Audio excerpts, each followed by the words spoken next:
All right, welcome back. So, moving on with our TI11 preview series, we have Soniqs, previously known as Quincy crew, that of course ended up getting picked up by an org just a few months ago. And it's funny because this is a team that, despite all of its changes in not only team names, orgs, and slight roster changes throughout the years, this is a team that has had a very similar foundation, a very similar core of players for the past 3 or 4 years to this point. And it feels like coming into this year's international, it's a very similar storyline for Soniqs, for this squad, as it has been for the past few years. And it's a worrisome one because it hasn't traditionally worked out super well, at least at TI, for this organization. And we're going to be talking about that in this video. So before we get into it, first, of course, we got to take a look at where they placed amongst the other teams in the DPC. They finished with 582 total DPC points. That is with some deductions. They finished 3rd place regionally by points and 18th place internationally. So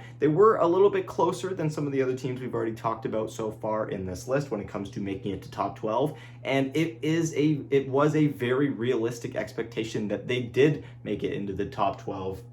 However, when it came to playing in tournaments after the regional tours, that is where the struggles of this team really came to light. So taking a look at this roster, again, very similar foundation of this roster as there has been for previous years. We have Yawar playing the safe lane, we have Quinn playing in the mid lane, and MSS making his return to the position 4 role. We have as well as Leslau coming back, and Fada making his debut on this roster just a few months ago after that sudden kick from Tundra that felt a little out of place, but at the same time, Tundra has been doing quite well since his departure. So I think this is one of those things that seemed a little bit weird at the time, but has actually ended up working out for both the old team and for the player. When it comes to their previous results, Yawar and Quinn's best results were finishing 7th and 8th place at TI8. They were actually not on the same team at that point. Quinn was on Optic Gaming at that point, while Yawar and MSS were both on BGJ Storm. Leslau, his best performance was, of course, last year with Quincy crew, finishing 9th to 12th place at TI10. And for Fada, his best performance was finishing 5th and 6th place at TI8. He actually knocked out Yawar and MSS when he was playing on Team Secret back at TI8. This will also be his 8th international. So Fada, a very long and successful career, similar to what I was talking about with KP yesterday. He has attended every single TI since TI3 except for TI10. He did not make it last year because Tundra was 1 win away in those regional finals where they eventually lost to OG in those best of 5s. So taking a look at our results here, and this is where we're going to see a very hot or cold, heads or tails type of team with this roster, where they do very well in their own region. They strive in their own region, and outside of that, it's a bit of a struggle. Even within their own region, it feels like outside of just the tour itself, they struggle. And a prime example is tour number 1. They're coming off some fresh roster changes. Things are looking really well. They finished 1st place uncontested with a 6-1 record, only dropping a series to Evil Geniuses, if I'm not mistaken, and they earned themselves 300 DPC points right off the bat. Fantastic start. This roster that was just put together after TI10 is already looking fantastic. Heading into the regionals, they should be finishing at least top 2, and it kind of fades away from there. They win their first series up against 4 Zoomers, but then they proceed to lose to both EG and TSM FDX and get knocked out before they even make it to the grand finals, so they earn 0 DPC points for those regional finals. You know, things happen, it's a mini tournament, so they stick together and they head into the second tour, where they would end up actually finishing tied for 1st place in a 3-way tie with both Evil Geniuses and TSM FDX. However, they would lose in those tiebreaker matches, which dropped them down to 3rd place, which unfortunately meant that they missed out on the Stockholm Major, which, again, they finished tied for 1st place. They just lost a few tiebreakers, but this team not making it to that Stockholm Major, I guess it ended up being just a little bit too much, because next came some pretty big sweeping changes to this roster. We had the departure of Kezu, Milan, and Ponlo. All 3 new members to this team from after TI10 had left after just 1 missed major, which was a pretty big deal. Although, again, you can look at their results from the regional finals and say maybe this was something that they had coming for quite a long time. So what do? Well, they bring back MSS MSS, who up to that point was not exactly retired, not exactly on a break, but he wasn't picked up by any team either. He was standing in every now and then for Evil Geniuses whenever they needed him. They then bring in Fada, who, as I previously mentioned, got suddenly kicked from Tundra, which ended up being a really, really big pickup. And they bring back Leslau, who was just coming off of his break. And it was going to be really interesting to see how this stack would, adapt to these big roster changes once again. However, one benefit they did have is 4 of the members now on this new stack had been playing together just a few months prior at TI10, which ended up being something that really benefited Quincy Crew, especially heading into tour number 3, where once again there was a 3-way tie for first place in the division. And this time they don't lose all of the tiebreaker matches. They drop 1, but they finish second place, which is good enough to get them into the Arlington Major, the final major of the year, which is really great. Again, this is a team that was doing pretty okay, not getting the best results. They unfortunately had to go through some roster changes due to those mediocre results. Then they put this new roster together, and right away it clicks, it works, and they head to the Arlington Major, where they would finish dead last, 17th place, not winning a single of the best of 2s in that group stage in Arlington. So again, you can see it here, a stark contrast where in the regionals they do very, very well. Outside of that, not so well at all. Taking a look at some of the point deductions that they got throughout the way, they had earned a total of 760 points. That was reduced by 178 by the departure of all 3 of those players previously mentioned, Ponlo, Milan, and Kezu, who I think ended up being the biggest loss of the team, but we'll see how they end up doing without him here. It felt like Kezu was really a piece that Quincy Crew had been needing for a long time up to that point, but evidently things didn't really work out.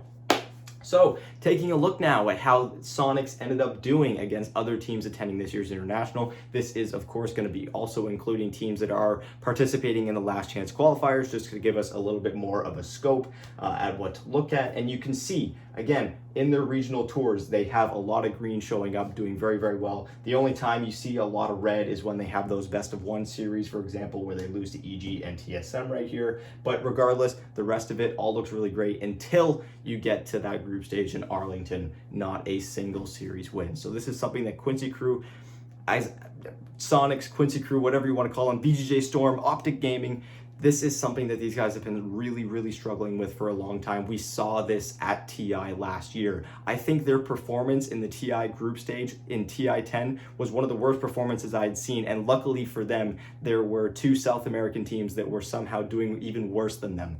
I remember watching their games, and their team fight composition was some of the worst I had ever seen. Their coordination in team fights just completely fell apart. It did not look like a roster that had been playing it together as long as they had. And it just felt like they were crumbling under the pressure. And so that's my main concern with this team heading into TI. We've seen them have strong performances. We know that they're one of the best teams in North America, and yet they have yet to be able to translate that into steady, consistent, deep runs at LANs. And so heading into this year's International, I am a little bit skeptical about this squad, and the Arlington Major really did not make me feel any better about that skepticism. Taking a look now at some actual concrete stats here, this is going to be taking over every single match that they have played throughout the entire DPC this year. That is a total of 88 games where they posted up a record of 54 and 34. On Radiant and pretty much everything here, they had a pretty solid win rate. Nothing too crazy high that had a pretty large amount of samples. So just across the board, they were doing quite well for themselves. But again, this is alarming. This is the most alarming thing to look out for with this team. Radiant, they go 24 and 20. On Dire, they go 30 and 14. So there you go right there. On Dire, they do very well, over a 66% win rate. So keep an eye out for Quincy Crew, Soniqs playing on Dire at this year's International. Could be a huge thing for them. On first pick, they were 24 and 17, and on last pick, they were 30 and 17. For a combination of each, on Radiant first pick, they were 16 and 13. On Radiant second pick, they were 8 and 7, so just above the 50% mark. Dire first pick, they were 8 and 4, and Dire last pick, they were 22 and 10, which is quite impressive. Again, their Dire win rates being pretty far ahead of their Radiant win rates. Taking a look now at their matches, at their match duration and how well they did. In matches less than 40 minutes in length, they were 35 and 24, and in matches that were over 40 minutes, they were 19 and 10. For game ones, they were 24 and 17. Game twos, they were 22 and 15. And in game threes, they didn't play many, but when they did, they were pretty good at the game threes. They go 8 and 2 for an 80% win rate. So again, all of these matches here were best of twos. Who knows, maybe if these were best of three series, they would have won all of those series that they ended up tying. But ultimately, that's not how group stages work, and that is something that could be working against this team heading into the international. For average GPM, they finished with 22.48, XPM 27.72, an average KDA of 3.98, and an average match duration of 36 minutes and 41 seconds. That is a very, very short match duration. However, that can be explained due to the fact that there is a lot of weaker teams near the bottom of the upper division in North America that can really make a team just dumpster them in just about 20 minutes, which will bring down that average match duration. That does happen quite a bit in North America. So just something to keep in mind. For hero stats, they picked a total of 94 different heroes across those 88 games. Their most picked being Io with 18, Templar Assassin with 15, which was a pretty big one because that was a hero that they were able to flex from the mid lane to the safe lane. It really, really benefited them in the drafting phase. They picked Weaver a total of 14 times, of course, that hero being very much in the meta throughout this past year. We had Dawnbreaker with 14, Puck with 13, and then 3 heroes tied with 11, those being Snapfire, Tidehunter, and Marcy. So again, a lot of very meta heroes here. Nothing too out of the ordinary. For worst heroes, they have Razor, who went 0-7, so they're probably pretty thankful that the Razor meta seems to have come and gone at this point because they had 0 success with that hero throughout this past year. Same thing goes for Dazzle, who was 0-4, and Night Stalker, who was 1-4. For their best heroes, they had Snapfire, who went 9-2, Lena 6-0, Venomancer and Dark Willow 5-0. So Kezu on that Venomancer definitely making his mark there for the short duration that he was there. And then finally, Dragonite and Queen of Pain 5-1. So a lot of Quinn's heroes here showing up in the best heroes. He is one of the crutches of this team. When Quinn is playing well, this team is usually playing pretty well. For most banned, they banned a total of 92 different heroes throughout this DPC season. Medusa tops the chart with 23 bans, and it makes a lot of sense when you look at the heroes that they were picking the most often. Io, Templar Assassin, Puck, these are heroes that don't necessarily like playing against Medusa that much, so that makes a lot of sense. Their most banned actually included Templar Assassin as well, so Templar Assassin, a highly contested hero in any Soniqs game this past year. And finally, Terrorblade with 20 bans in total. So that does it for the whole numbers game of this team.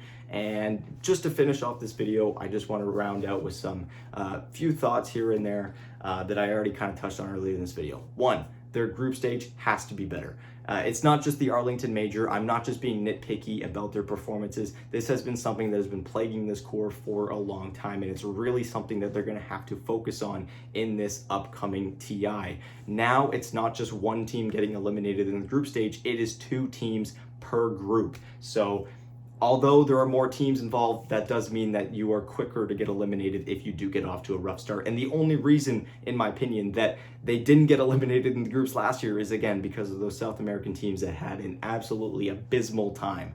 I know Quincy Crew, I don't think necessarily finished second last, but their group stage performances were absolutely horrendous.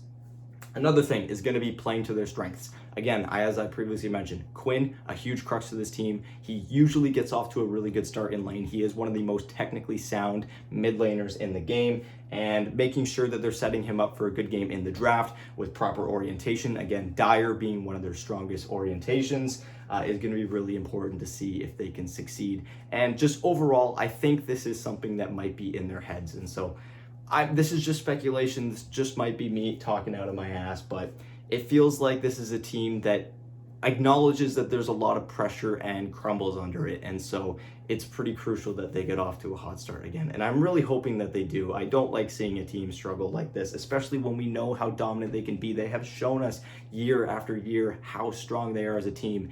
We just have yet to see that on the main stage. So Best of luck to Soniqs. Hopefully they do well. Hopefully they go on a deep run. Let me know what you guys think in the comments down below. How far do you think they make it at this year's International? Do you think they overcome their past and end up making a nice deep run, maybe finishing top 6, hopefully top 4? Or do you think they will continue to falter and are maybe destined for a group stage exit? You guys can let me know in the comments down below. Thank you guys so much for watching. I will be having my preview for Entity going up in just a few hours. So if you don't want to miss that, feel free to check that out. Subscribe if you want to. Join the Discord, link in the description, where we talk all things DPC. And yeah, I'll talk to you guys later. Thank you guys so much for watching. Bye.